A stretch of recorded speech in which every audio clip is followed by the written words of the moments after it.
Hello everyone, this is Impulse, and today I got something really awesome to show you guys. It is an AFK-able gas catcher, and basically what it does is it will catch gas for you and push them through a portal into the overworld, and you can pick them up with a minecart and bring them wherever you want to, use them as pets, whatever.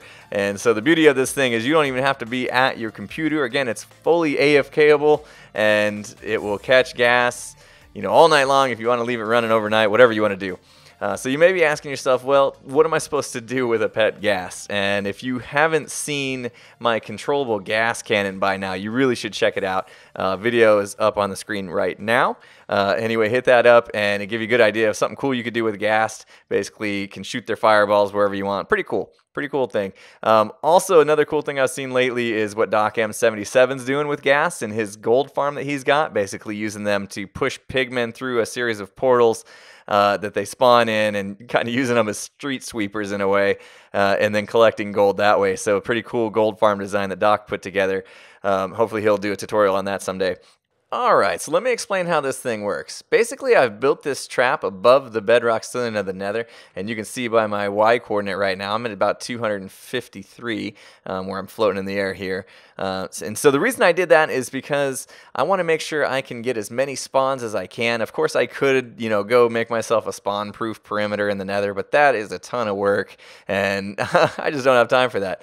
And so by building it up here, I'm able to make sure that all the spawns are happening in my trap. I'm far enough away from spawnable space down in the Nether that, my spawn bubble is around me and they can only spawn here where I want them to. So I'm going to get really good spawn rates by doing that. And if you're worried about, not being able to get above the Nether in vanilla survival, I got a video to show you how to do that. It's pretty easy to do. Been able to do it for many, many versions of the game. And in fact, right now there's also a glitch where you can use dark oak saplings to break bedrock. So, you could always do that too if you wanted to. And then you actually have an opening in your Nether ceiling to get through, so you don't have to worry about, never being able to get back to this thing after you build it. So that's not a problem. Built it up here, get the spawn rates that I want, and basically they spawn on the floor here. You get your pigmen, your magma cubes, and your ghasts spawning on the floor right in front of us. And I don't have any kind of collection system underneath them right now. They're basically just falling to the bedrock ceiling, and they'll die, and their loot will just kind of sit on the floor and despawn. Because I don't really care about the pigmen, but if you do, you could always build yourself a collection system like I have in my gold pan video. So check that video out. The tutorial for that will teach you how to build a collection system that you can just put 26 I think blocks underneath, maybe go 30 just to be safe underneath this, so they fall, they die, and you get their loot as well for the magma cubes and the pigmen. So you can kind of make it like a 3-in-1 deal.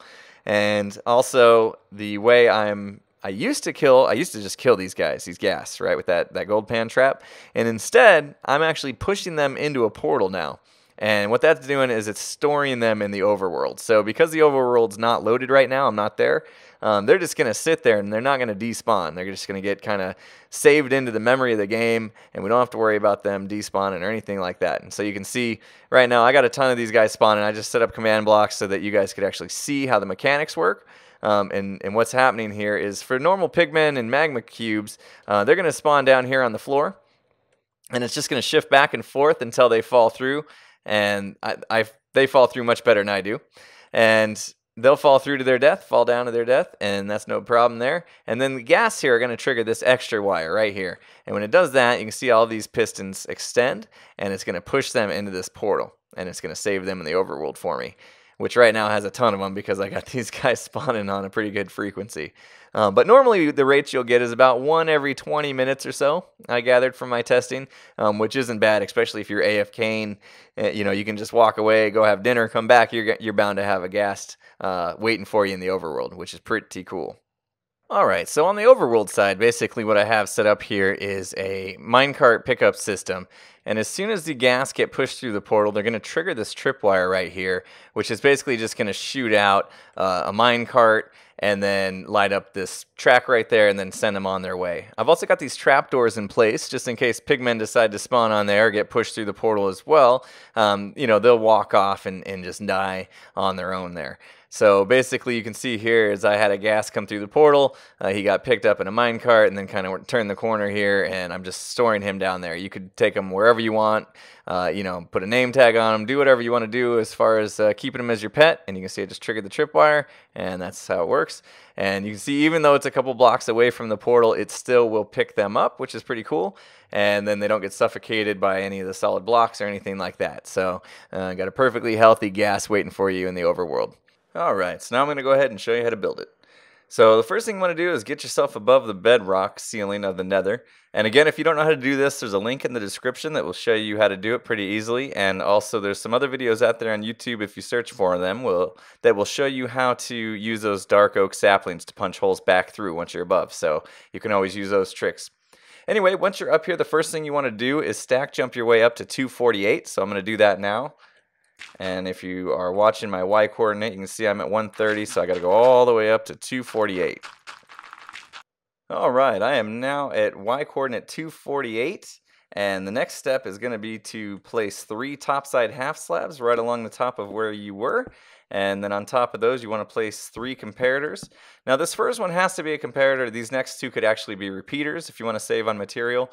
I'm going to use comparators just because it's going to cause no light updates to the game, and that will save a little bit of lag. So if you can afford it, use comparators. Otherwise, repeaters will be just fine for these last 2, but not the first one. It has to be a comparator.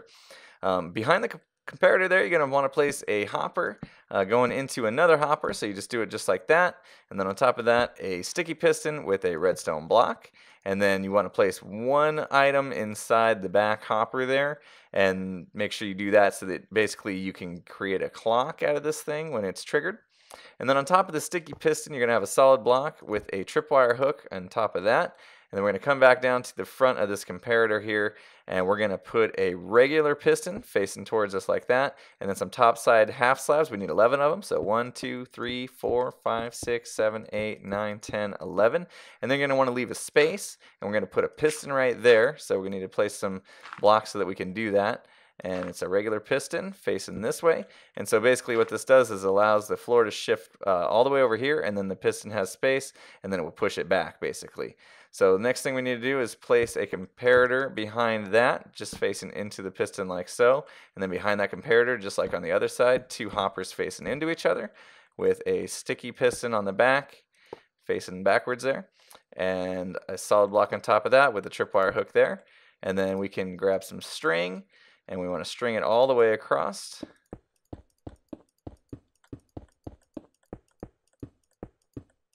Till you hear it click. And then you can test the floor by standing in the tripwire. And like I said before, don't forget your item or else it's going to do that and not shift back. So there is your item in the clock there. And check that, extra stream. And there we go, shifting back and forth, perfect. Now all you need to do is do that same exact thing 4 more times, just tile it right next to this one. So I'm going to go ahead and do that now. And bam, there we go. Alright, so the next step is to create the ghast pusher, the deal that's going to actually push the ghast into the portal. And to do that, we want to come over to the middle one here and put 2 blocks up, and then we're going to need to go 6 over. So that's 1, 2, 3, 4, 5, 6. And then we're going to come all the way across the back here. And we're going to do the same starting with the other side. So go to the middle, go up 2 blocks, and then just kind of conjunction those together just like so. And then we're going to need some redstone to run across the top of that. So we'll grab our redstone dust and just wire it all the way down. Okay, and then the next step is to put your tripwire hooks in the middle there. So 1 there, and then 1 on the other side, and then we simply wire those up with some string. Do that all the way across.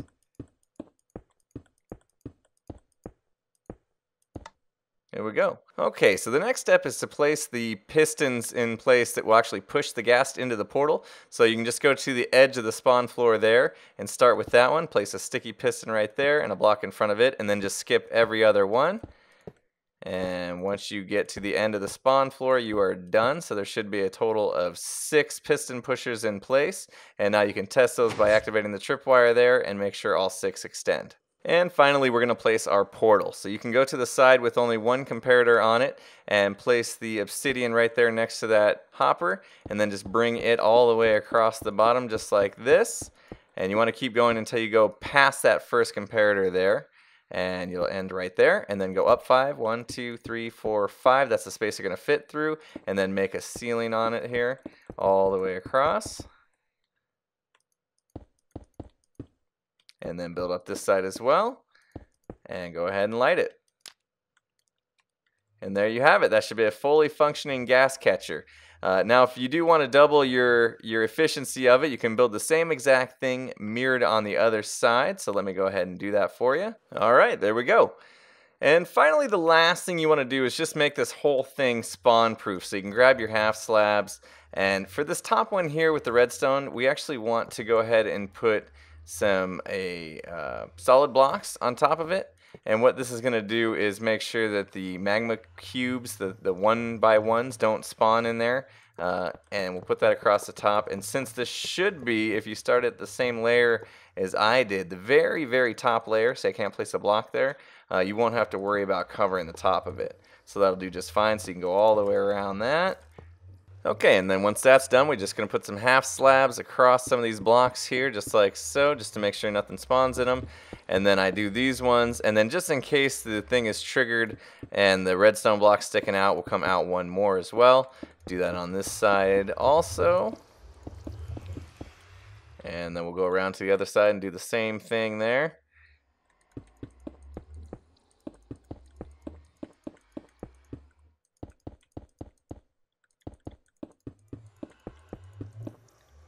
And then also on the inside here, we just have these blocks right there to worry about.